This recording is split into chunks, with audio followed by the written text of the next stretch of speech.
What is up, everybody? Welcome back to another video. In today's video, we are here with another episode of Lions Latest, where we go through the latest Detroit Lions news. And today was a pretty active day if you are a Detroit Lions fan. First, this morning, we were given the news that the Lions were going to be on this year's HBO's Hard Knocks to follow through training camp, which was really darn awesome as a fan.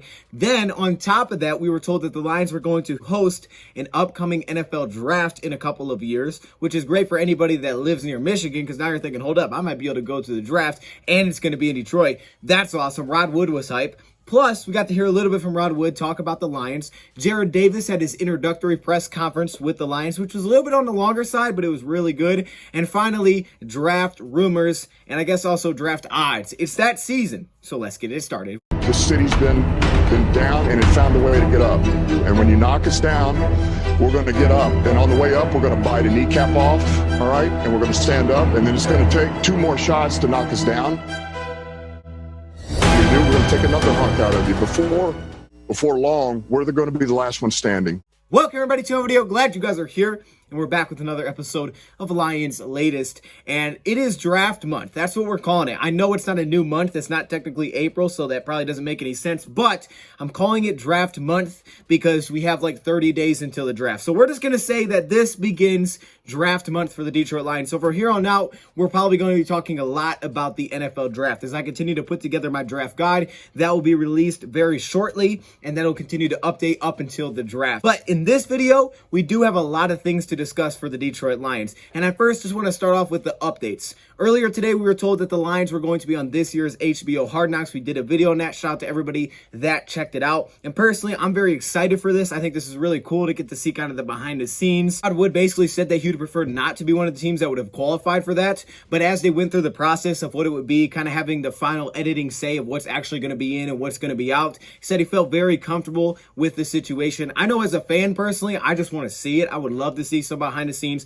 get some extra Detroit Lions content. I think this is really cool. It's actually not something I would have expected, is that the Lions would be on Hard Knocks, and now here we are. So we did that video earlier, but I think it's going to, of course, bring some national attention to the Detroit Lions. But for me, maybe it brings some more primetime games. I mean, look, no publicity is bad publicity, right? And the Lions are now going to get some attention. We have seen teams have success while being on Hard Knocks. So I just want to throw that out there. I believe now 7 teams that have been on Hard Knocks have made the playoffs. So it's not like, you get on Hard Knocks, you're going to be trash. That's not the case. Obviously, a big reason for that has to be because of the head coach, Dan Campbell. I mean, that's what people want to see. We know John Dorsey had a spotlight on there, but now it's Dan Campbell's turn. That's what people want to see. And me personally, I want to see that as well. So we know that's going to start at the end of training camp into the preseason. 5 episodes, about an hour long each. Just some extra content that we'll be able to react to, and I'm here for it. Then later, we were given the announcement that the Detroit Lions would be hosting the 2024 NFL Draft. What? That's right. The 2024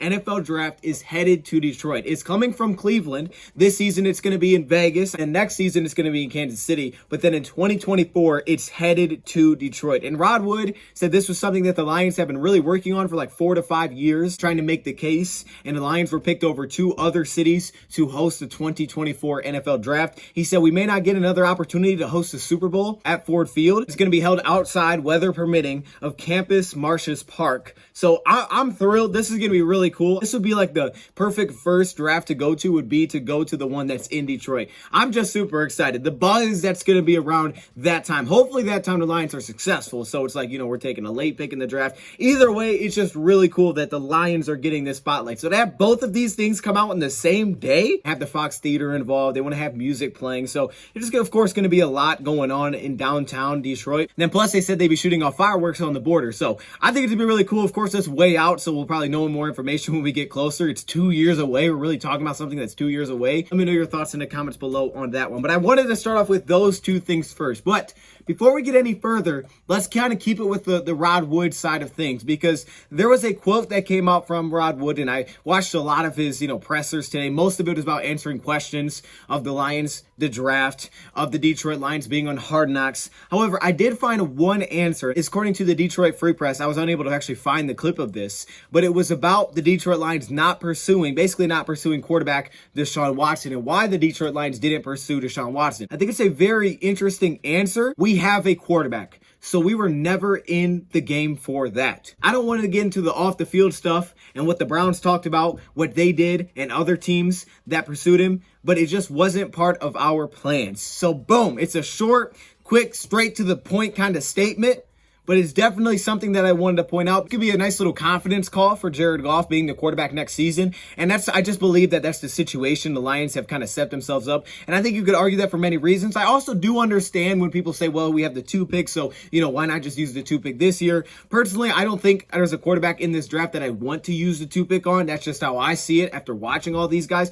There's not a quarterback in this draft that I want to use the 2 pick on. It's not saying I'm necessarily against drafting a quarterback at some point, because I'm not. And it's not like, I've went to the future drafts that much or I know a ton about it, but I definitely could say that Bryce Young kid out of Alabama, I like him. I like him a little bit. What Rod Wood is saying here, he's not necessarily saying that, we're not going to draft a quarterback. He's just saying we have a quarterback, so we were never in the game for that. In the game for trading for Deshaun Watson, as we saw, giving him like $230 million guaranteed, giving up tons of draft picks, and it probably just did not make sense for the Detroit Lions. I mean, what the Lions are trying to do is build a team, which is something that they have failed to do. You have Sheila on board, right? She's involved with all this. She's on board. She sees the plan, and the Lions have an opportunity to build a team. They can use these draft picks because they're going to build for the draft. The draft picks are very arguably the most important thing that we have as a team to build this team. Now, those can be traded into players and things like that, but if that's what you're going to build around, you need those draft picks. And for the Lions, it's a big part of the Stafford trade. When that went down, we got the comp picks, we got the 2 first-round picks. So these are very important draft picks for the Lions, and to trade away as much as we would have probably had to and then throw the guaranteed money and the money that you were paying on top of that for Deshaun just didn't really make sense for the Detroit Lions situation. Now, to add on to what Rod Wood said about Jared Goff, Brad Holmes also spoke about Jared Goff today. This is a 2-day recording, so when I do this, just know that this is 2 days. However, what Brad Holmes said about Jared Goff was pretty darn similar. He said a lot of similar things. He said Jared Goff played well in the second half of the season, and we have a lot of optimism for Jared Goff. He said, we have a quarterback, just like Rod Wood also said, we have a quarterback, and we're looking for a productive year out of Jared Goff. Now, he was asked whether or not he felt like he'd kind of be in that elite category. We're seeing all these quarterbacks being moved around. So is Jared Goff, in that tier? Is he one of those elite quarterbacks that you can win with, that you can have sustainable success? And Brad Holmes, of course, said, yeah, that's the most important position, is the quarterback position. But he mainly focused on talking about building around Goff, having that continuity. That was one thing that he talked about a lot, was the scheme, but that continuity, building around Jared Goff. That's another thing he credited Dan Campbell for, is he said Dan Campbell was very willing to, tweak the system as the season went on. And we saw it on both sides of the ball. Defensively, the scheme started to change a little bit, and offensively, we saw the scheme change a little bit when Ben Johnson started to elevate into a bigger role. When they asked what he felt like the future was of Jared Goff with the Detroit Lions, he said that we view him as a starter that's productive. What do you think you have in him from a long-term standpoint? A starter that can be productive for us. I mean, I think that's what we have. If you're, whatever the case is, Jared's our quarterback, and we're gonna make sure that he's put in the best position to succeed. And that's we'll let the chips fall from there. He was also asked if drafting a quarterback in there to put behind Jared Goff, if that was a possibility. Of course, everybody wants to know about that at number 2, and he wouldn't shoot down the potential of drafting any position at number 2. But I definitely think I have some interesting notes for that. He did say that, yeah, I could see the benefit in drafting a quarterback to put it behind Jared Goff. He said he's had other younger guys in there with less experience that he feels like he would be fine with. He didn't specifically say that at the 2 spot, but he said just in general he'd be fine with drafting a quarterback. But again, this is more of that kind of confidence being put to Jared Goff, you can see here. Now, you could say this is a smoke screen. It could be. Obviously, no one's really giving anything away, but it definitely feels like a vote of confidence for Jared Goff heading into next season. And they don't really need a smoke screen, for being honest. They have the 2 pick in the draft. It's not like Jacksonville's taking one. So unless the team jumps in front of them, maybe that's the thing. Maybe you don't want to give it away because you might think some team could jump in front of Jacksonville, but it definitely sounds like a vote of confidence. But you don't want to get too caught up because you never really know. Seeing the moves that the Lions have made so far this offseason, bringing back Tim Boyle, bringing back David Blau, it kind of tells you where the Lions are at with the quarterback situation. Here's Tim Boyle, another 1-year deal, right? David Blau. It just makes sense that the Detroit Lions go with Jared Goff for next season and give him an opportunity to prove it. Give him an opportunity to win that role next season, to win the role of the starting quarterback for the Detroit Lions. Why not give him that opportunity and continue to build around in the meantime? And if it works out, great. You're not on this, crazy hunt for a quarterback. That's the ideal situation for the Lions, is that this thing works out. Remember, this is a guy that Brad Holmes really liked. This was the guy that Brad Holmes Holmes said if he was going to trade up for anybody, trade up to go get a quarterback in this draft, it would be for that guy. And they did that. He's got his guy here, and I think it just makes sense that you give him next season to just see how he could do. Because remember, halfway through the year last year, Lions were saying we can't evaluate this guy.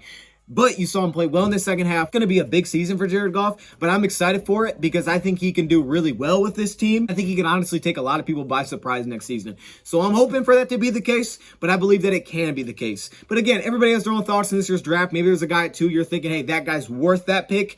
I don't really see someone that I'm like, man, I gotta have it at that pick. I don't see that. I mean, some people think that's Malik. I don't necessarily think that's Malik. So that's just my thoughts on it. But hearing what Rodwood said, definitely an interesting statement, and it was something to take note of. Another returning Detroit Lion this offseason, but this one's a little bit different, kind of like a re-signing. This is Jared Davis, the former top pick from the Detroit Lions back in 2017, and he's recently had his introductory presser with the Detroit Lions. Now, it was a little bit on the longer side. It was about 12 minutes, but it was a very thorough, I thought it was a really well done introductory press conference for Jared Davis, and I really do encourage anybody to check it out if they have not seen it yet. Definitely seemed a lot different than when we first had Jared Davis, when we first drafted him. Of course, he's much older now, been through a whole bunch of different experiences, and now he's back with the Detroit Lions, and he even said it, like, when you leave, when you walk out that door, when you go elsewhere, you never know if that door is going to open up again, and now here we are, he is back, and I'm excited because I think this is a really cool opportunity for Jared Davis. If there's one place that he could turn his career around to do it back in the place that drafted him,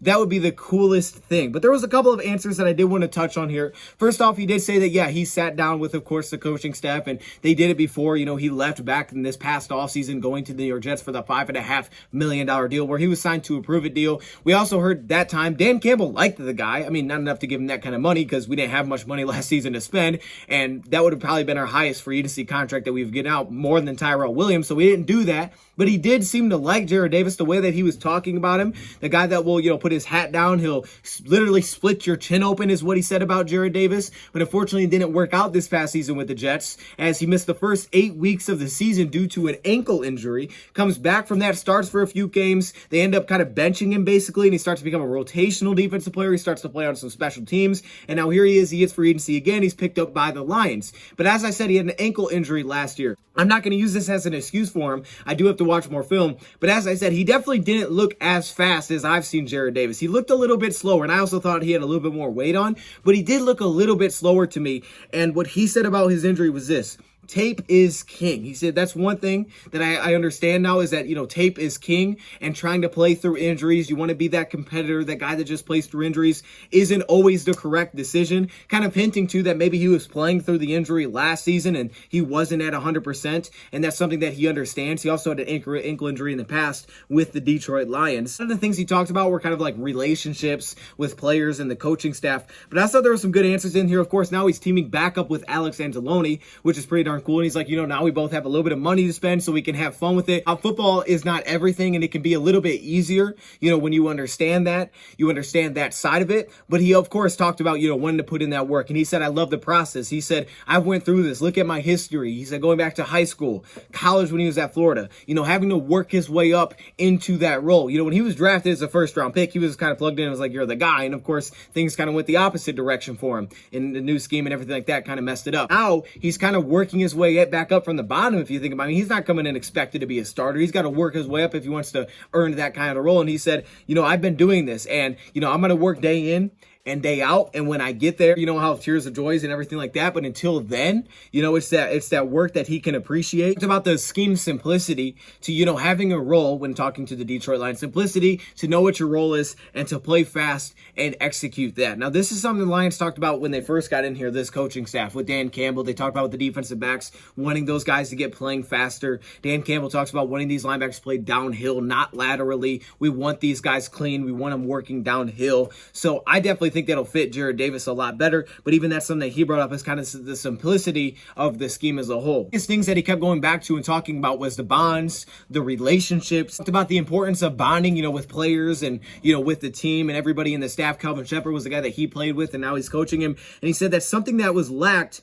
while he was here. That's something that we lacked while he was here. Maybe that's a little bit of the communication side of things. Maybe that's kind of the feel within the locker room. We know there was a lot of, questions about how the locker room was going kind of in the background. Again, I won't get too far into that, but that's one thing that he did say is that's something that they lacked when he was there, kind of like the bonding within the team. But he said this feels brand new here again, and he's all about taking those baby steps. As I said, this is something that, this is usually the spot that he's in the past, and he's got to kind of work his way up. I'm excited to have Jarrad Davis back. I'm excited for him to get this opportunity. I would love to see him, be able to kind of turn his career around. And he said, as a young player, he didn't necessarily say it got to him, but he kind of implied that it did. When you're a young player and you put the work in, you don't get the results that you want, it can be tough. Not really worrying about that, which is, maybe some of the outside noise when you're a top pick in the draft and then the scheme change happens and all of a sudden things kind of start to go downhill, because the rookie year had a lot of promise to finish and you're like, wow, this guy's gonna be good. And then from there on, it just kind of fell down. And then you have the ankle injuries, and you got him talking about trying to play through the injuries. Then you got the scheme changes, his role starts to diminish, and you're working, you're trying to figure it out, you're adding weight, you're bulking up, you're not getting those results that you want, so the team doesn't bring it back. They decline your fifth-year option. The new staff comes in, they don't have much money, they don't pay you, go to the Jets, doesn't work out, and now here you are once again with a chance to kind of revive your career. And I just think that's an awesome opportunity. We saw Charles Harris do it. Of course, he wasn't here in the past, but he was the very next pick after Jarrad Davis in that draft. So is that not awesome or what? So him and Alex Anzalone will be back together, and he's excited to have that brotherhood on the field and off the field, and I'm excited to see it. So I definitely recommend checking out the whole thing. I think we hit on some of the basically all the main points there, but it was a good presser, and it's good to have Jarrad Davis back. It is. We weren't able to afford to bring him back. We wanted to, but we did get priced out. When it came to that. But I will say the cool thing about JD, and I don't want to sound like a broken record, but I mean I can tell you nothing but the truth.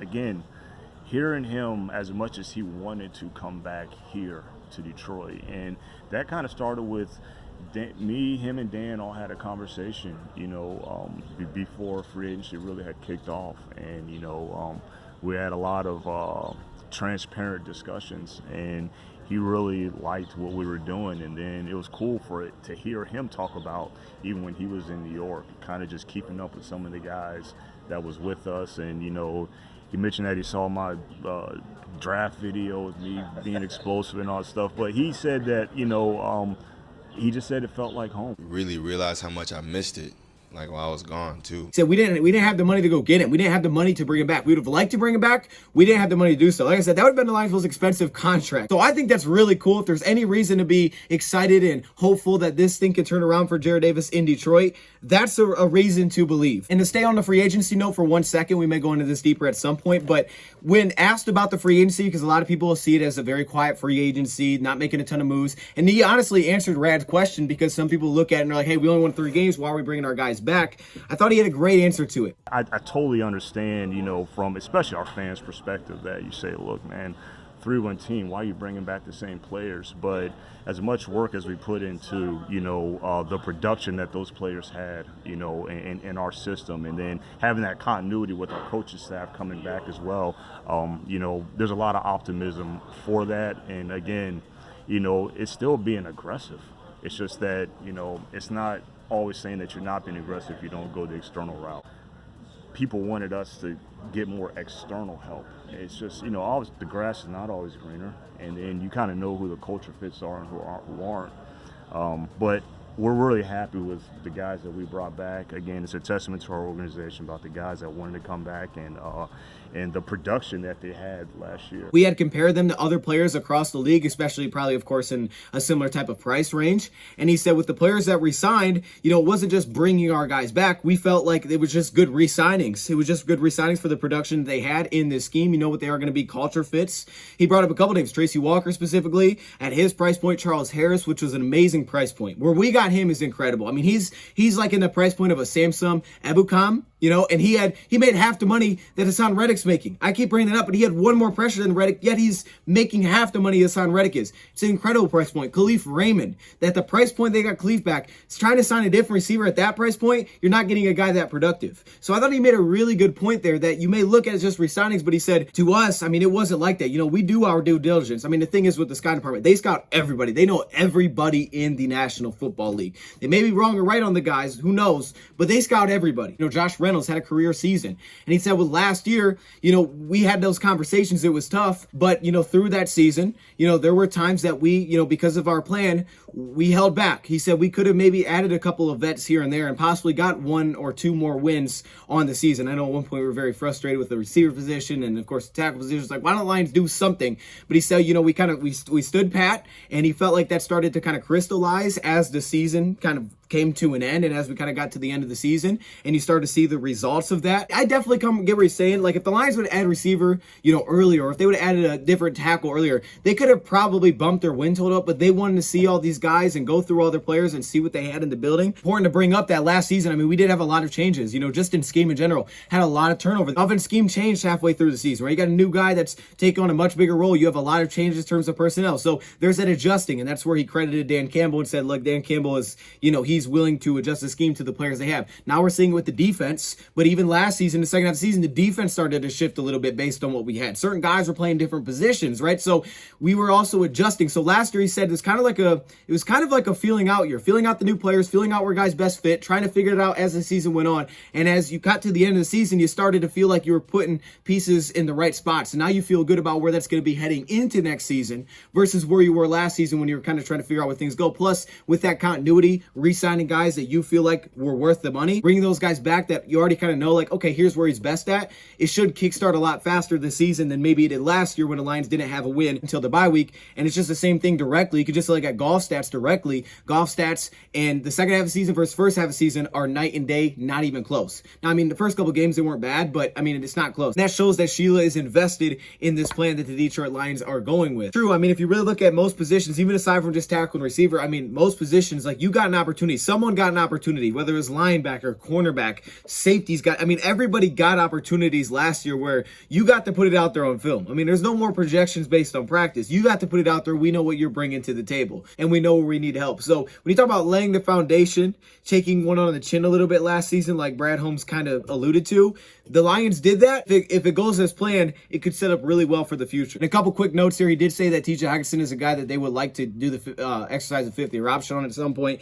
And he said that's one guy they're going to continue to lean on. That's what he said with DJ Chark, the receiver. He said DJ Chark, first and foremost, he's a football player, but Chark is what Ben Johnson, kind of said that he was looking for in an ex-receiver. That guy that can help you on the outside, that can consistently win on the outside, take the top off. He said he brings that, so they're saying that he's going to be like our Lions X next season, is that ex-receiver that's out there to win one-on-ones, to win on the outside. He said the one-year deal is not like a lack of trust. It was just better for both sides, and hopefully if everything works out well, you get a re-signing, which is what the Lions showed this past offseason, that's what they're going to do. If you earn a contract, you can be re-signed. He may come in as that X that Ben Johnson wanted, but because of the creativity of Ben Johnson's offense, he could end up playing some slot, he could play some Z, he can be moved around. This is the time for the draft rumors, and we've already started to see a lot of crazy rumors being thrown out there, and we'll just have to wait and see what happens to see what's really true and what's really not true. But there's been a lot of stuff going around. Of course, you just are having the pro days going on now. Sam Howell had his pro day, which definitely did not seem to generate as much buzz, but the pro days have brought a lot of buzz, and it kind of has started to die off. For a couple of days there was a ton of buzz, and then all of a sudden it kind of just died off, which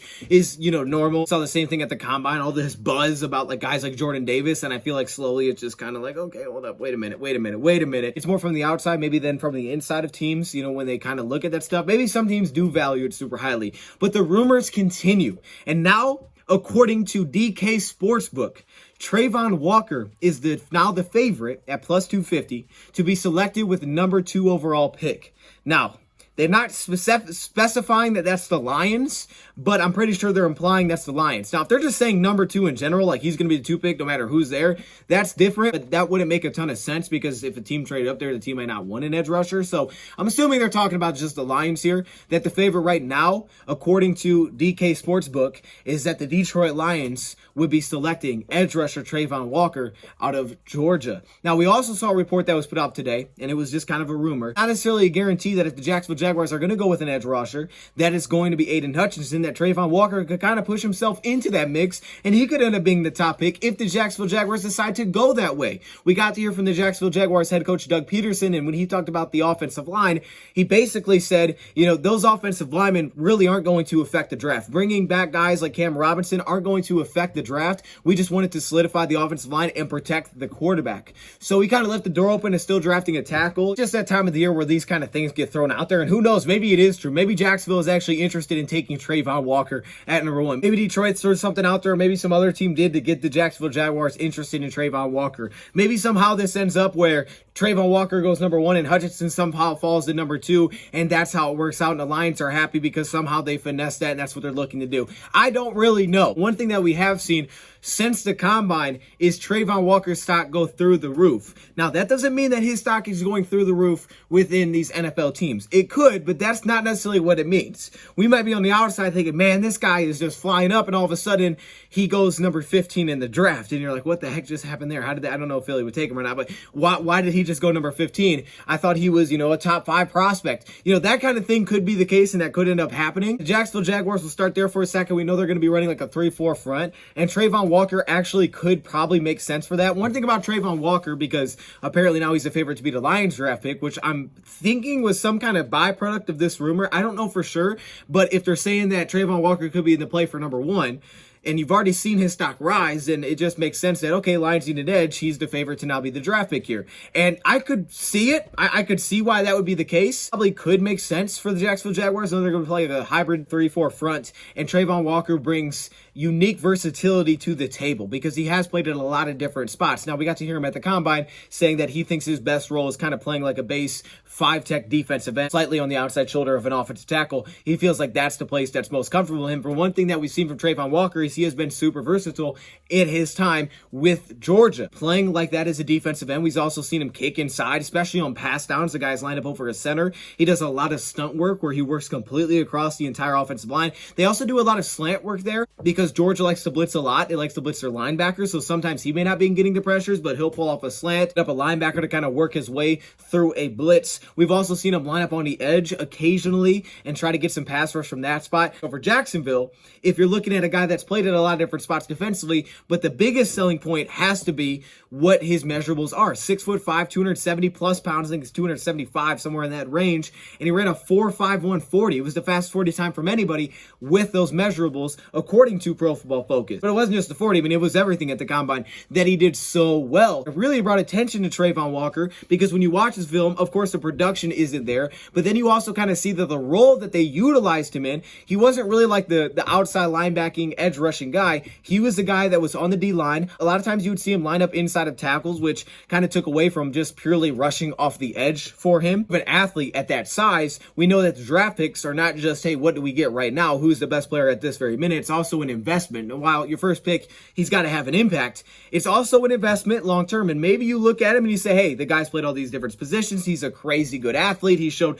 some flexibility. He showed some bend. Of course, the top end speed is there. The guy's super quick. He's got very long arms, which is huge for an edge rusher. He has really nice pop. I mean, there was this one against Michigan. He absolutely popped the lead blocker. I mean, it was nasty. Actually, the spot where he said at his combine that he feels like he wins right now is with the long arm because he has long arms, kind of the bull rush long arm. And he also feels like he wins with that speed to power because he can get off the line quickly when he's not tired, when he's not fatigued, and he can transition that to power and really lay some power. And then you kind of have the long arm off of that, and it allows him to get some pressure. So could it be a potential option at number 1, especially if they want to go edge? Yes, it definitely could be. Of course, if he did go number 1, Hutchinson would be available, which makes it a really interesting spot for the situation because I believe if Walker went 1 and Hutchinson was there would be more value maybe for other teams looking at that pick. If someone was going to trade up for an edge, I would think that Hutchinson being there would lead to more value. I don't know for sure, but that's just how I would think. Or the Lions, of course, could at that point just take him. When it comes to this draft pick, of course, Brad Holmes left the door open for drafting any position, and he was talking about the edge rusher position and how it's usually just put into being called edge rusher, but there's a lot of different flavors of edge rushers in this year's draft because there's a lot of different impact players that maybe you feel better is in a different technique. Maybe he's better in a 5-tech and a wide 9, where they fit better and how they would fit within your team. We'll have to dive deeper into this, but when you're looking at the edge position, just as of right now, I can't help but feel like a guy like Kayvon they may feel would come in and fit a role that they're looking for him to fill very early. A guy that could play that wide technique and kind of play that Charles Harris role and be able to rush off the edge, or also a guy that has potential to line up maybe like Romeo Okwara,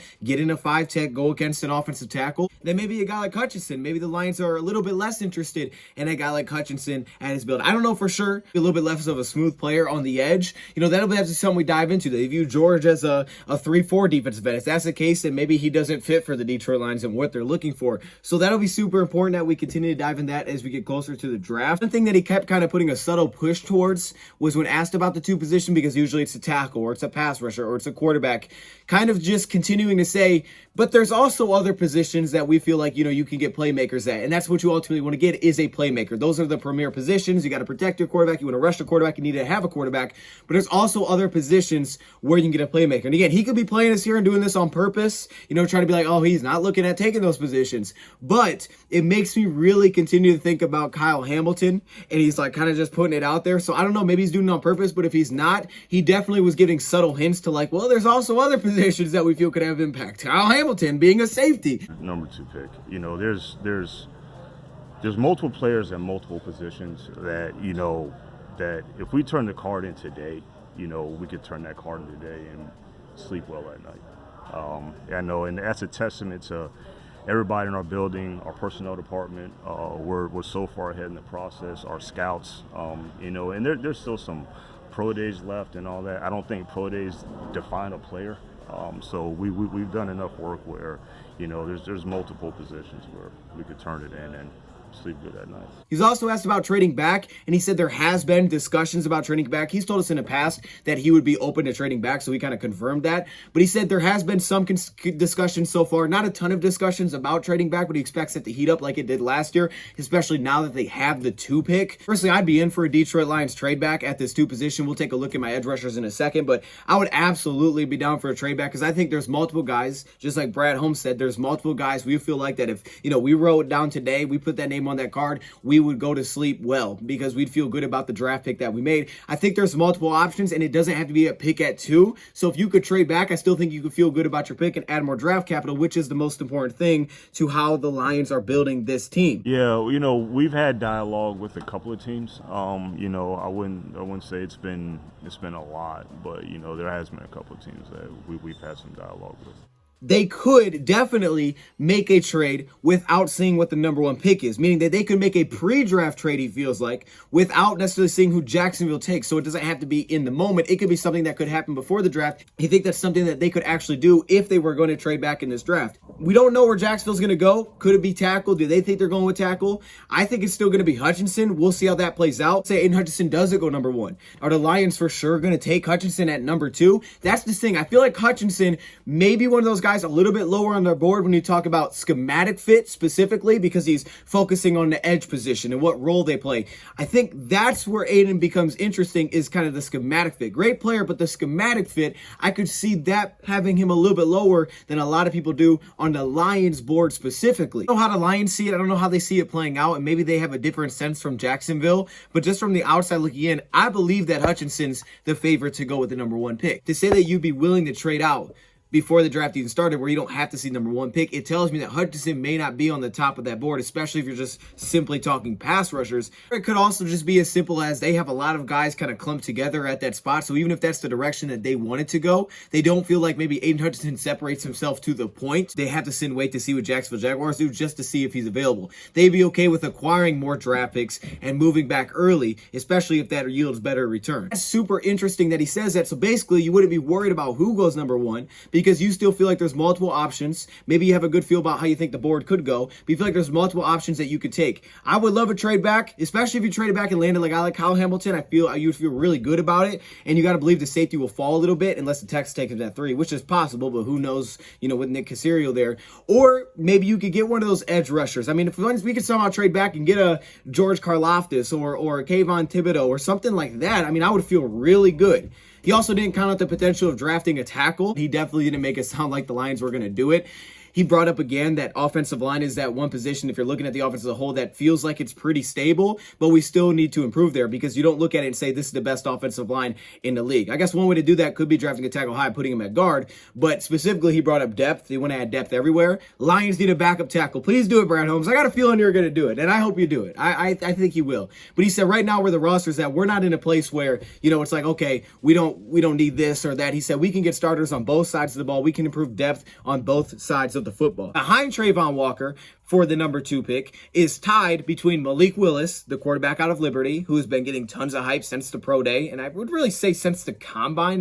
He's gotten a lot of hype since it probably goes back to the Senior Bowl. Senior Bowl is when I think Malik Willis started to draw some hype, and Kyle Hamilton is also tied for the next best odds. I talked about the quarterback thing. I don't think the Lions will be taking a quarterback. I get it, but I don't think it'll be happening. Talk about Trayvon Walker possibly being a pick at 2 for the Lions. If he was there at 2, could I see it happening? I could see it happening, but we know that, Brad Holmes isn't going to put the most value in what you do at the combine. He's told us that. It's kind of more of a checklist, like, oh, he was good athletic. Maybe it made him check him out again. We take a quick little look at my current top 5 edge rushers for this year's draft. These are not necessarily specific for the Detroit Lions, but with these top 5 pass rushers, or edge rushers, I should say, you could definitely see them being successful in probably any defense in the NFL, but I do believe that certain defenses and certain systems and certain spots may fit them a little bit better. So this isn't necessarily specific to the Detroit Lions, but it's my current top 5 edge defenders in this year's draft. This is very subject to change. It will be updated as we work our way to the draft, so this may not be the exact same 2 weeks from now. I continue to dive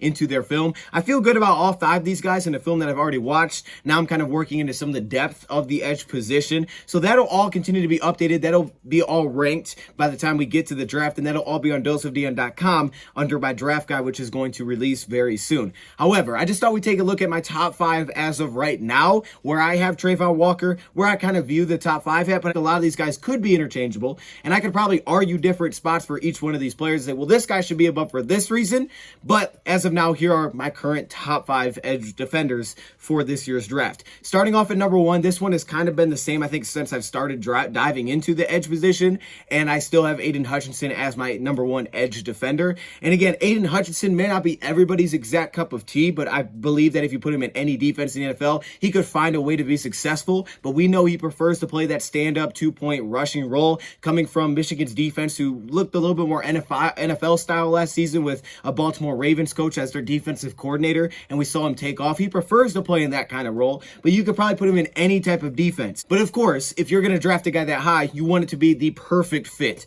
So with a guy like Aiden Hutchinson, may not be everybody's exact cup of tea, but he's still my number 1 edge defender. You can see the statistics. They just took off last season, 51 hurries.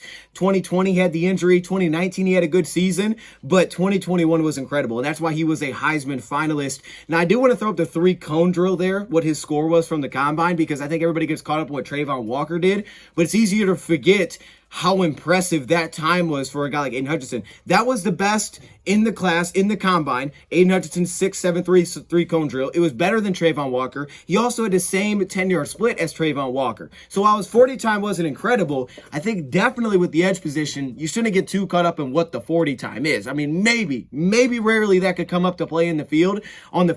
And I don't think maybe he's the most athletic edge defender out there, but those two things stick out big time. The 3-cone drill, the ability to kind of stay low, kind of just the fluidity as a mover. And then, of course, the 10-yard split, the get off, which was very solid. It wasn't incredible, but it was very solid. It wasn't far behind Kayvon. Like I said, it matched up with Trayvon Walker. So we talk about all this athleticism that Trayvon brings, and you're like, that's not bad for Aiden Hutchinson. Put a couple notes on here. Fuller reports are on doseofdion.com under this draft guide. But a couple little notes. First off, I believe he is a top-tier run defender, which I think can separate him from some other guys because he's a top-tier pass rusher, but he also brings the run defense. Clearly a 30-down player, but he's going to make a very big impact in the run game. It's not just one of those guys that's kind of there and it's like, he can hold his own and he can be a part of it. He's not a, weakness defensively. No, he's actually a strength of your run defense. So if you want to improve your run defense as well as your pass rush, Aiden Hutchinson can help you in both of those categories. I thought he was one of the better run defenders I've seen in this class by any position.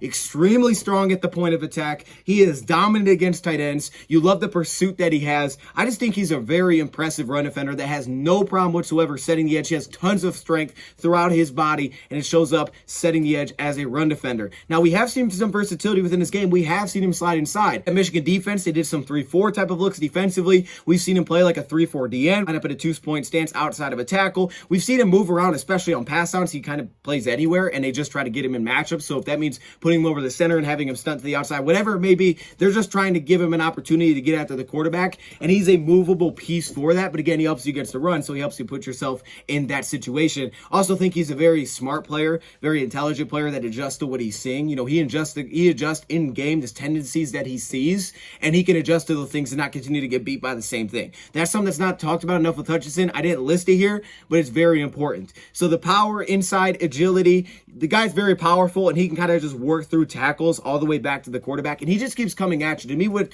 makes Hutchinson very impressive is that you look at those numbers, they're great, and sometimes he doesn't really start off that hot. They kind of get a feel and got a flow for the game, like the Ohio State game.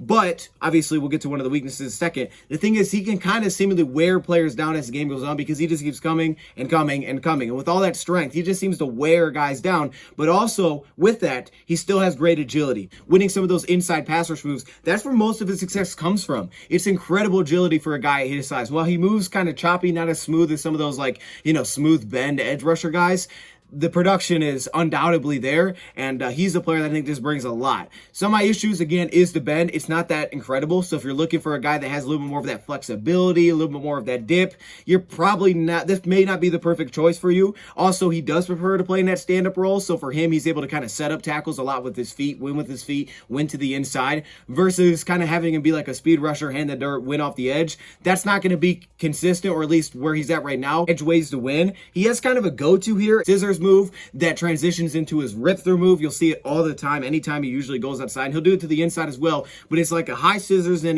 it's like a high scissors move, kind of slapping the hands, and he kind of transitions that into a rip through.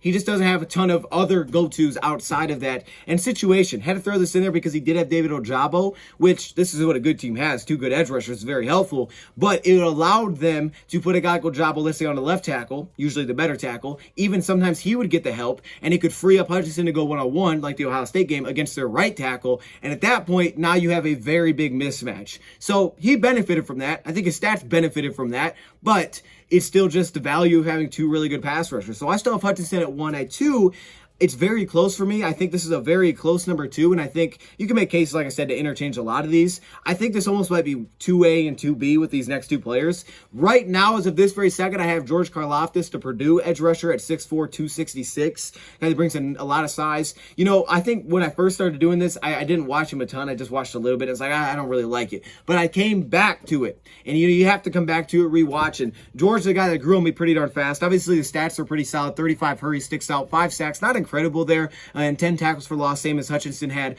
Brought up his vertical because it showed that explosiveness, the 38-inch vertical, which was 4th in the edge rusher class at the combine.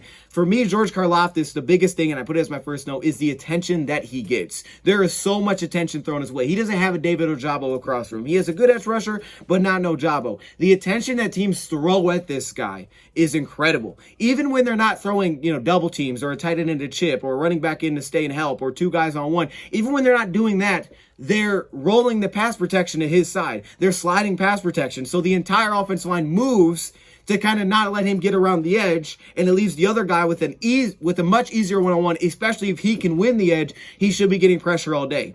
George gets so much attention from defenses. He's wrecked some games. Iowa comes to mind where he had 12 pressures according to PFF. It was the most since PFF started, tracking those pressures from a player in a game against Iowa. It's the most they've ever seen. He was a nightmare for that offense. Brings a lot of power, which is going to be very translatable early. Lower body, I think also in the upper body. I think for him, his lower body's very explosive, and he saw that by the vertical, and I actually saw that before I took the note of the vertical. I was like, oh, his vertical is 30 inches. I knew it was a well-rounded combine, which got very overlooked, right? It wasn't the best, but it was pretty well-rounded.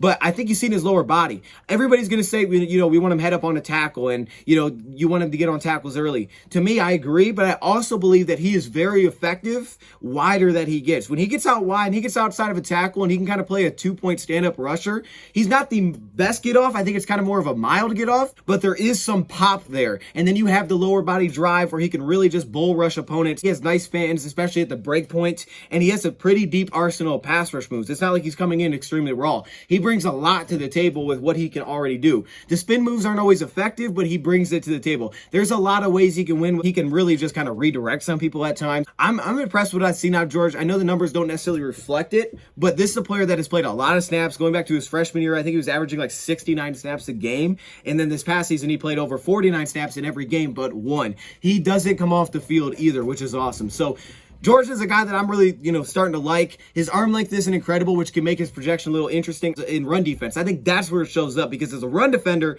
that's where I have some issues with him. He has power. To me, the issue with him is that he can't always fill a lane. He doesn't fill a lane, fill a gap, and a lot of people are going to want to slide him inside. He is not a very big playmaking run defender at this point. Can he be solid? Yeah, he can be solid, but it's not great. And I think a length is a big issue for that, because he can get kind of walled up, locked up inside, and he doesn't even get his arms out. And at that point, he's not even making a play on the ball carrier that's running right through his lane. I don't think he has some of that.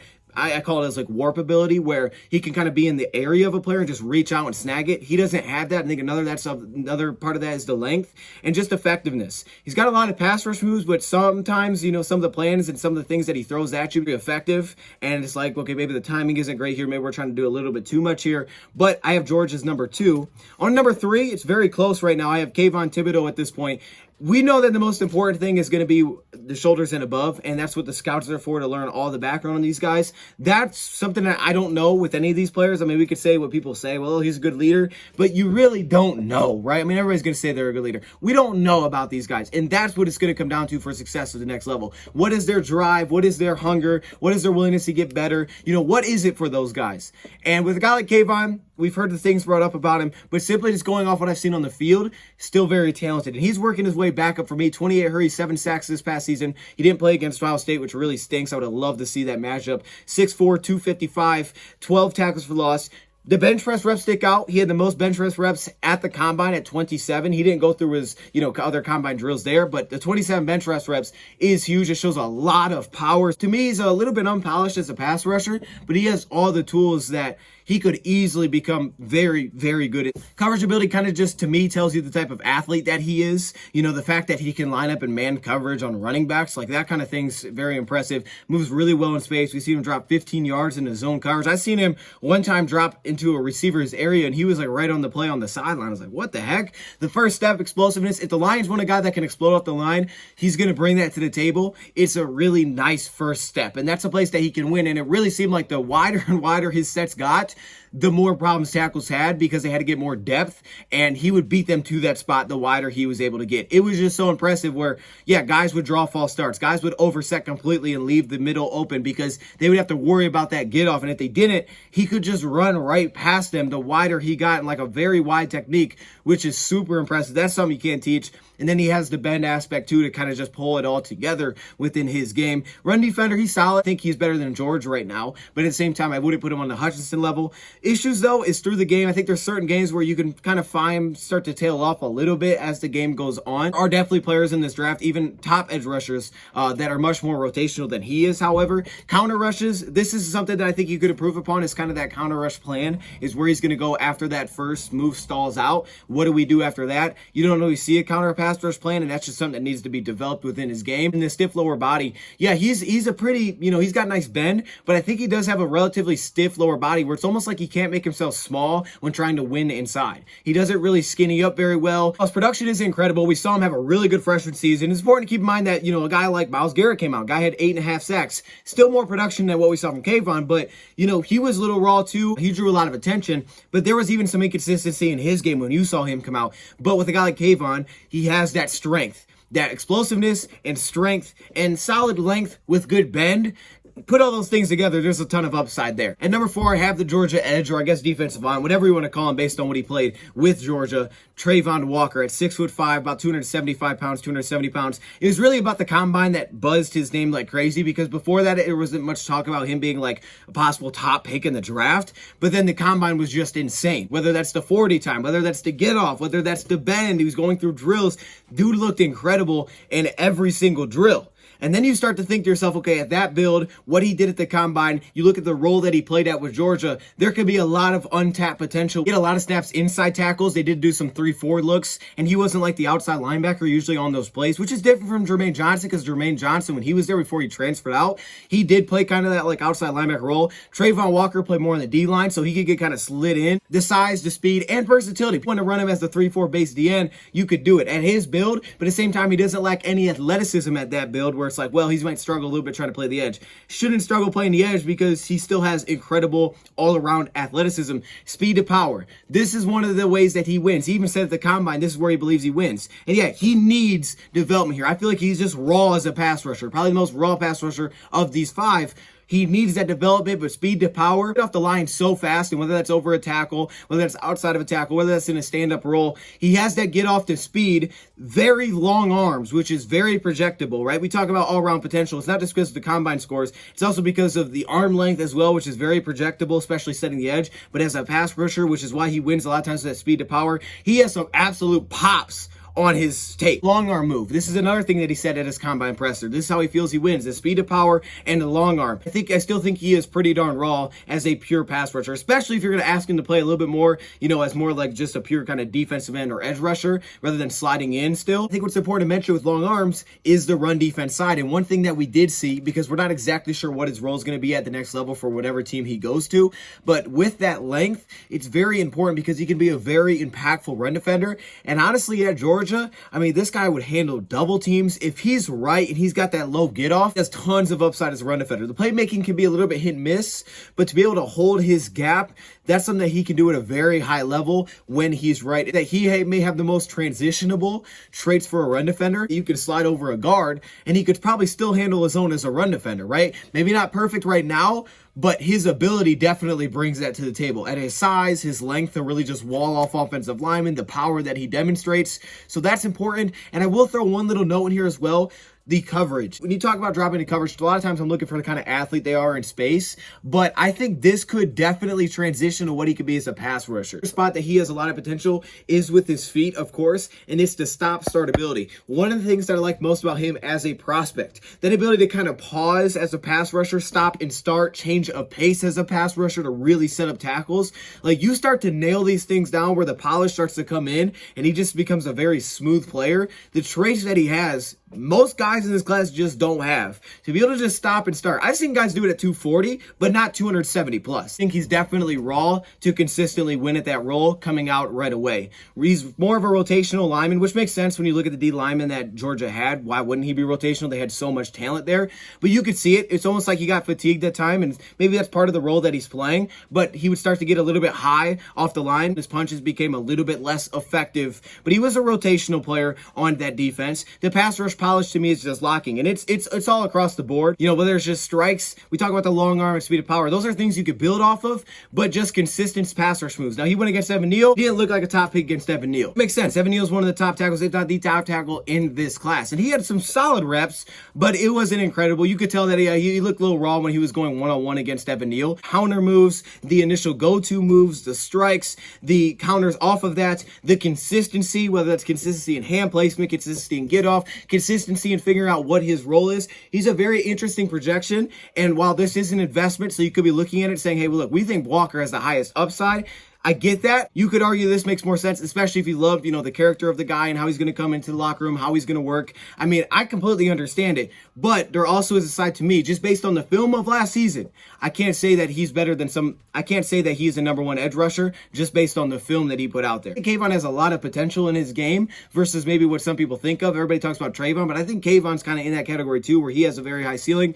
And then finally, Jermaine Johnson is my 5th. This one is not set in stone at all. None of these are, but Jermaine Johnson for sure is not. There's a lot of guys I have on his heels, of course. Ojabo had a serious injury, so he's not at 5 right now. That's some very unfortunate injury. I don't know if I would have had him here anyway, but at 6'5", 255 pounds, you see the stats: 25 hurries, 11.5 sacks, which is kind of weird, right? 25 hurries, but you had 11.5 sacks. That's why I don't think you can get super caught up sometimes in sacks, because he had half the amount of sacks, he had half the amount of hurries, but only a couple less sacks than Aiden Hutchinson. Like, it doesn't necessarily add up. And 17 tackles for loss. But the length, tied with the broad jump, jump, which was very impressive, and a great 40 time. That looked really good at the combine. To me, what is going to make him successful, and I said this as soon as I saw him, run defense is going to keep him on the field. It's going to have him have a consistent role in the NFL. He was kind of an Iron Man last season, and his run defense is going to be very important for whoever drafts him because you're immediately going to get that impact. Again, I'm not going to go to the Hutchinson level, but it's really darn good. Very good at setting the edge, has no issue whatsoever. You see the 17.5 tackles for loss, so he could shoot into the backfield.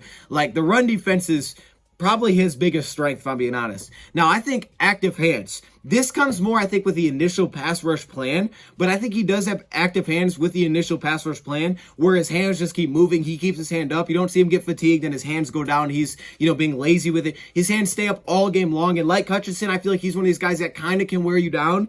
There were games where he looked the exact same in the fourth quarter versus what he looked like in the first quarter. He just kept coming, and it just seemed like sometimes tackles kind of got wore down because he just kept coming play after play after play. The ball will go up in his range, and he's already there, so he can get up and have a potential to knock it down. Good movement. You look at the bend, which is very translatable, but also throw it together with some of the hesitation move that he could do with set up offensive linemen.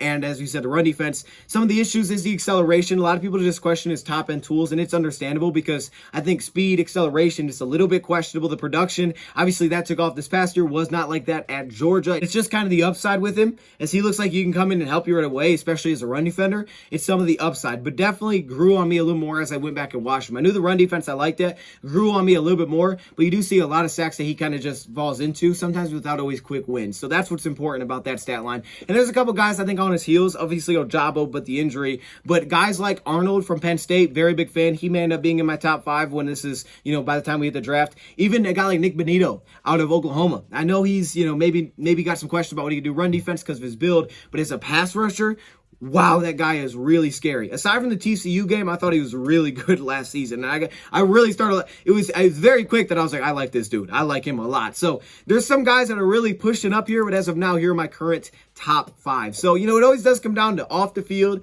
above the shoulders, how the team feels, what's the long-term projection, because you're not just looking for now. You are looking for now, but also for the future, and what you think the guy's best role will be. I don't see Walker being the first pick. I don't have him as my top edge. Right now, I'm at 4. He could be dropped. I could see making a case that you could drop that. I could also see why you would say, well, because of his potential, he could be a little bit higher.